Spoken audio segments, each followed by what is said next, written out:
जिस संसद में भारत की संस्कृति को मजबूत करने के लिए कानून बनना चाहिए था, जिस संस्कृत में भारत की परंपरा, भारतीय ज्ञान विज्ञान, भारतीय रीति रिवाज, भारतीय शिक्षा, भारतीय चिकित्सा के प्रचार प्रसार करने के लिए कानून बनना चाहिए था, वहां किस तरीके से भारत को बर्बाद करने के लिए कानून बनाया गया, एक के बाद एक। इसको जानना बहुत जरूरी है। क्योंकि यहां के सरकारों ने प्लान्ड वे में भारत की संस्कृति को नष्ट करने के लिए एक के बाद एक कानून बनाए।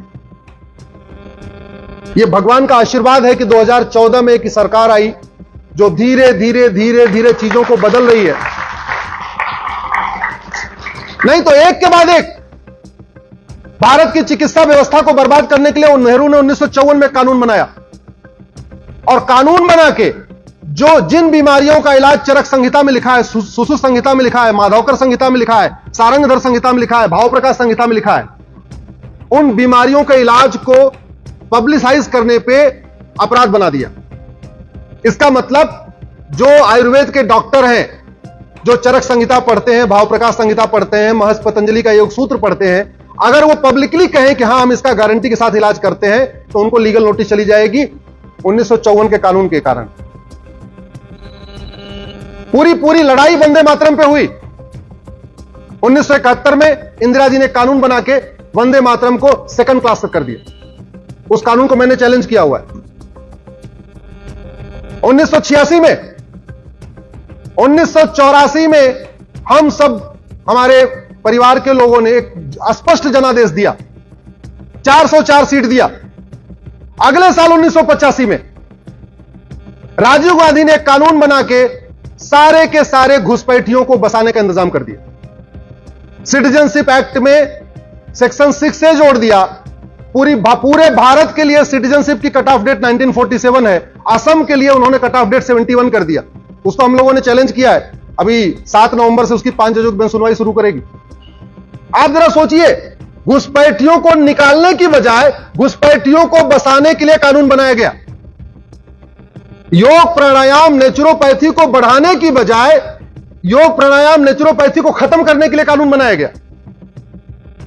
पूरा आजादी का आंदोलन वंदे मातरम से हुआ था। वंदे मातरम का प्रचार प्रसार करने की बजाय वंदे मातरम को किनारे लगाने के लिए 1971 में कानून बनाया गया। ये मैं उन कानूनों की बात कर रहा हूं जिसको मैंने चैलेंज किया, जिसकी मैं लड़ाई लड़ रहा हूं। मैं दूसरी बात नहीं करता। जो कुछ मैं बोलता हूं पहले कोर्ट में चैलेंज करता हूं, फिर बोलता हूं। यहां पे मुगलों ने हमारे मठ मंदिरों को तोड़ा। सरकार की ड्यूटी थी उन मठ मंदिरों को रिस्टोर करती, काशी को रिस्टोर करती, मथुरा को रिस्टोर करती, ज्ञानवापी को रिस्टोर करती, अटाला को रिस्टोर करती, धार में भोजशाला को रिस्टोर करती, भद्रकाली को रिस्टोर करती। रिस्टोर करने की बजाय 1991 में नरसिम्हा राव ने एक कानून बना दिया, प्लेस ऑफ वर्शिप एक्ट, और जो कानून कहता है अब आप मठ मंदिरों के लिए कोर्ट भी नहीं जा सकते। वो हमने सुप्रीम कोर्ट में चैलेंज किया हुआ है, मामला कोर्ट में चल रहा है। अगले साल 1992 में नरसिम्हा राव ने फिर दूसरा कानून बनाया, हिंदुओं को बांटने के लिए एक माइनॉरिटी कमीशन एक्ट बनाया, और जहां बाकी कानून में हिंदू, जैन, बौद्ध, सिख हिंदू कहलाते हैं, 1992 में जैन, बौद्ध, सिख को माइनॉरिटी बना दिया, जबकि सनातन के पार्ट है। यानी हिंदू मेजॉरिटी हो गया, जैन, बौद्ध, सिख माइनॉरिटी हो गए। जबकि सबकी संस्कृति एक है, सबका कल्चर एक जैसा। उससे भी पेट नहीं भरा। अगले साल 1995 में फिर एक कानून बनाया, वक्फ एक्ट। इतना खतरनाक कानून है जिंदल साहब, अभी वो कह दे ये गुरुग्राम यूनिवर्सिटी वक्फ की प्रॉपर्टी है, तो उस नोटिस को आप गुरुगांव की कोर्ट में चैलेंज नहीं कर सकते, आपको चंडीगढ़ जाना पड़ेगा।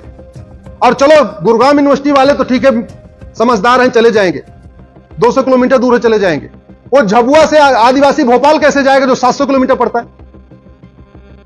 आदिवासी एरिया में इस वक्फ एक्ट के जरिए आदिवासियों का कन्वर्जन कराया जा रहा है। उनको नोटिस भेजी जाती है, ये तुम्हारी जमीन तो वक्फ की है। वो बोलता है जी क्या करूं? बोले काम करो, कन्वर्ट हो जाओ, तुम नोटिस वापस ले लो। इस तरीके से कन्वर्जन कराया जा रहा है। बड़े लोगों को नोटिस भेज के वसूली करते हैं और गरीबों को नोटिस भेज के कन्वर्ट कराते हैं। हमने चैलेंज किया उस कानून को भी।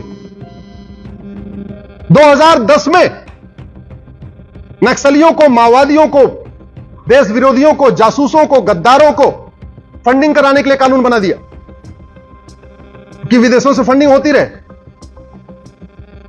और सबसे बड़ा पाप तो फिर 2012 में किया आप लोग गूगल करना, Rahul Gandhi Muslim personal law board right to education, आपको एक गोपनीय टाइम्स ऑफ इंडिया की रिपोर्ट मिलेगी। जब राइट टू एजुकेशन बना, ये सारे स्कूलों पे लागू होता था। पर्सनल लॉ बोर्ड 2012 में मिलता है राहुल गांधी से कि नहीं, हमको मदरसा इसके बाहर चाहिए। क्यों? क्योंकि जब कानून के दायरे में आ गया तो मदरसों का ऑडिट शुरू हो गई। मदरसे में क्या पढ़ाया जा रहा है ये देखना शुरू कर दिया, सिलेबस क्या है वहां का, पढ़ाने वाला कौन है, सब जांच शुरू हो गई। रात को बैठक होती है, विशेष सत्र संसद का बुलाया जाता है। 2012 में मदरसों को राइट टू एजुकेशन के दायरे से बाहर निकाल दिया गया। एक के बाद एक लगातार कानून। घुसपैठ हमारी राष्ट्रीय सुरक्षा के लिए खतरा है, धर्मांतरण हमारी राष्ट्रीय सुरक्षा के लिए खतरा है, जनसंख्या विस्फोट भी हमारी राष्ट्रीय सुरक्षा के लिए खतरा है। ये तीन हमारे लिए प्रमुख खतरे हैं, और जो राष्ट्रीय सुरक्षा के लिए खतरा है वो हमारी सामाजिक समरसता के लिए भी खतरा है। ये दोनों अलग अलग चीजें नहीं है, ये दोनों अलग अलग चीजें नहीं है। आप ये बताओ, मुगल काल में धर्मांतरण हुआ? जोर से बोलिए जरा। अंग्रेजों के टाइम में हुआ? आज भी हो रहा है। मुगलों का काम भी धर्मांतरण कराना था, अंग्रेजों का काम भी धर्मांतरण कराना था, आज भी धर्मांतरण। क्यों? क्योंकि एक तो हमने सठे साठ्यम समाचरित सिद्धांत के अनुसार कानून नहीं बनाए, और जो कानून है भी उसको हमने ढंग से इंप्लीमेंट नहीं किया। धर्मांतरण राष्ट्र की सुरक्षा के लिए खतरा है। इसलिए आज मैं हरियाणा की इस पवित्र भूमि से आप सबसे कहता हूं, जब कभी धर्मांतरण हो, कोई घटना आए, आप लोग गुड़गांव के पुलिस कमिश्नर से मिलिए, बोलिए धर्मांतरण राष्ट्र की सुरक्षा के लिए खतरा है, और राष्ट्र की सुरक्षा के जो खतरे होते हैं उससे निपटने के लिए कानून है, एनएसए, नेशनल सिक्योरिटी एक्ट, लगाइए इसके ऊपर। 1 साल तक इसको जमानत नहीं मिलनी चाहिए। धर्मांतरण देश की एकता अखंडता के लिए खतरा है। देश की एकता अखंडता के लिए जो खतरा है उससे निपटने के लिए हमारे पास एक कानून है, यूएपीए, लगवाइए उसको। धर्मांतरण एक ऑर्गेनाइज क्राइम है, ऑर्गेनाइज क्राइम से निपटने के लिए हमारे पास कानून है, गैंगस्टर एक्ट, लगवाइए उसको। धर्मांतरण वेजिंग वॉर है, एक अप्रत्यक्ष युद्ध है, इनडायरेक्ट वॉर है। जो धर्मांतरण कराने वाले हैं और उनके मददगार, उनके खिलाफ लगवाइए, वेजिंग वॉर की धारा लगवाइए। जब तक धर्मांतरण कराने वालों की प्रॉपर्टी जब्त नहीं होगी। तो हमारे गुरु ने सिखपंथी नहीं बनाया होता, बनाया किस लिए? धर्मांतरण रोकना। हमारे शीशगंज गुरुद्वारा किस लिए बना? धर्मांतरण रोकने के लिए। हमारे पूर्वजों ने इतना युद्ध किया धर्मांतरण के खिलाफ, और हम इतना नहीं कर पा रहे हैं, ढंग का कानून नहीं बना पा रहे हैं और ढंग का कानून लागू नहीं करवा पा रहे। वही हालत घुसपैठ की है। 5 करोड़ घुसपैठिए 2017 में आ गए थे, अब तो 5.5 करोड़ हो गए। घुसपैठ राष्ट्र की सुरक्षा के लिए खतरा है। आपके हरियाणा के प्रत्येक जिले की डेमोग्राफी बदल रही है, और डेमोग्राफी बदलने का 3 ही कारण है, घुसपैठ, धर्मांतरण और जनसंख्या विस्फोट। लेकिन बैठे बैठे आंख बंद करके न धर्मांतरण रुकेगा, न घुसपैठ रुकेगी, न जनसंख्या विस्फोट रुकेगी। तीनों के लिए कठोर कानून बनाना पड़ेगा।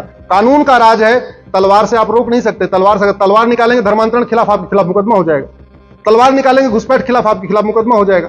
किसी का आप धमका के अगर जनसंख्या विस्फोट रुकवाएंगे, आपके खिलाफ मुकदमा हो जाएगा। ये तीनों समस्याओं का समाधान कानून बना के ही हो